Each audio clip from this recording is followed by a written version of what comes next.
एक बार ओडों की कोई एक टीम थी, पूरा कुनबा रहता है इनका, और गुजरात में कोई एक राजा था खंगार। गुजरात के राजा का नाम क्या? गुजरात में कहीं का कोई खंगार नाम का राजा था, और उसने ओडों की एक टीम बुलाई कि भाई आओ और आके मेरे यहाँ पे क्या खोदो, तालाब। वो ओडों की टीम जब तालाब खोदने के लिए गई, राव खंगार श्याम को उस टीम से मिलने के लिए आया। उस ओडों की टीम में एक महिला थी, और उस महिला का नाम था जसमल। क्या नाम था? शादीशुदा महिला थी, बहुत सुंदर महिला थी। राव खंगार जो वहां का राजा, उसको महिला पसंद आती, और उसने ओडों को कहा कि भाई मैं इस जसमल को ले जाना चाहता हूँ। उन्होंने मना किया, भाई ये शादीशुदा महिला, तुम ऐसे कैसे कर सकते हो? तो उसने कहा मैंने पूछा नहीं है, बताया है। 15 दिन का टाइम है, राजी मत्ते भेजो तब तो ठीक है, वरना मैं उठा के ले जाऊंगा। वो दिल्ली आए और दिल्ली आके कहे उनको, भाई आज भेज दो इसको मेरे साथ में, वो मना कर दे। ऐसे करते करते 14 दिन बीत गए। 14वें दिन जब वो आया तो उसने कहा भाई कल कल का टाइम हो रहा है, भेज दो तब तो ठीक है, वरना मैं तो उठा के लेके जाऊंगा ही। और ओडों को लगाया राजा के प्रकोप से कैसे बचा जाए, राजा के पास पूरी सेना है, ये जबरदस्ती उठा के ले जाएगा, अपने क्या कर सकते हैं। जसमल जाना नहीं चाहती थी, उसे राजा खूब लालच देता है कि तू महलों में रहेगी, कहाँ यहाँ बैलगाड़ियों में घूमती रहती है, तालाब खुदाई का काम करती है। पर वो पतिव्रता महिला थी, वो उस दल को छोड़ के, अपने पति को छोड़ के, बच्चों को छोड़ के जाना नहीं चाहती। उसने खंगार के हर प्रलोभन के लिए मना किया। फाइनली उस महिला ने कहा भाई मैं इसके साथ नहीं जाऊंगी, तुम अपनी टीम वालों का भाई तुम सोचो क्या करना चाहिए। तो वो वहां से भाग जाते हैं, सारे के सारे बैलगाड़ियां उठाते हैं और बैलगाड़ियां उठा के वहां से भाग जाते हैं।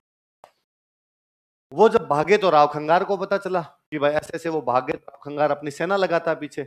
उस महिला को जब पता चलता भाई सेना आ रही है और सेना जबरदस्ती ले जाएगी, मैं बच नहीं सकती, वो खुद की आग लगा लेती है।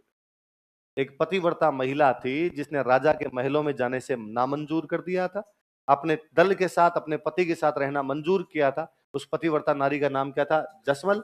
वो ओड जाति की महिला थी, इसलिए क्या कहने लगे हम? ओडन। क्या बोलने लगे? ओडल। तो नाम क्या पड़ गया पूरा? जसमल। तो ये जो कहानी है, इस कहानी पर भवाई लोकनाट्य किया जाता है। उस भवाई लोकनाट्य को अंतरराष्ट्रीय स्तर पर किसी ने लोकप्रिय किया, तो वो महिला कौन?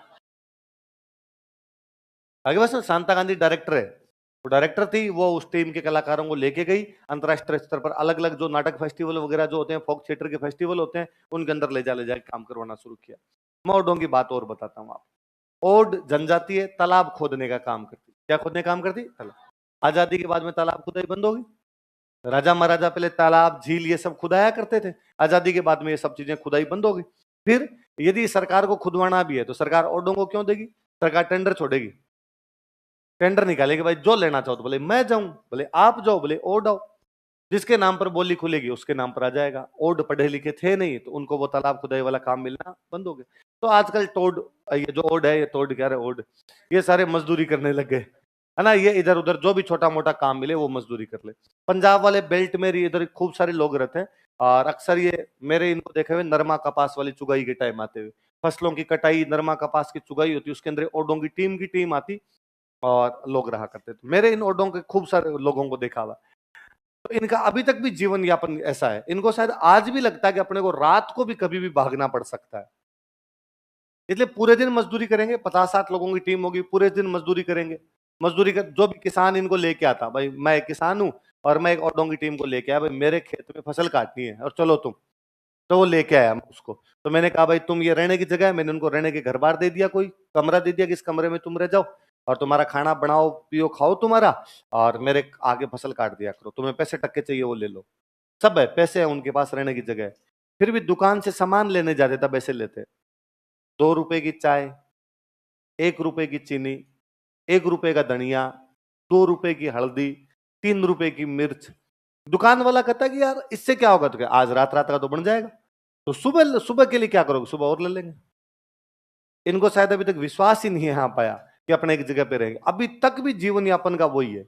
फिर और अक्सर वैसे तो सारी जनजातियां जित, अब अगला टॉपिक अपने जनजातियां पढ़ेंगे लोग। जनजातियां जितनी भी है वो ये मानती है कि हम पहले किसी टाइम में राजपूत थे, इसलिए सारी जनजातियों की जो सब कास्ट है वो सारी राजपूतों की सब कास्ट है। ओड भी ये मानते हैं कि पहले हम राजपूत हुआ करते थे, बाद में हम तालाब खोदने का काम करने लगे, इसलिए हम क्या हो गए? ओड। आजादी आ गई, आजादी के बाद में जाति प्रमाण पत्र बनने लगे, SC ST ये दर्जे मिलने लगे, आरक्षण मिलने लगा।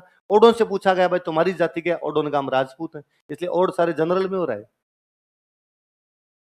इसलिए सरकार की तरफ से जो लाभ मिलने चाहिए वो लाभ और नहीं मिले इनको सारे के सारे।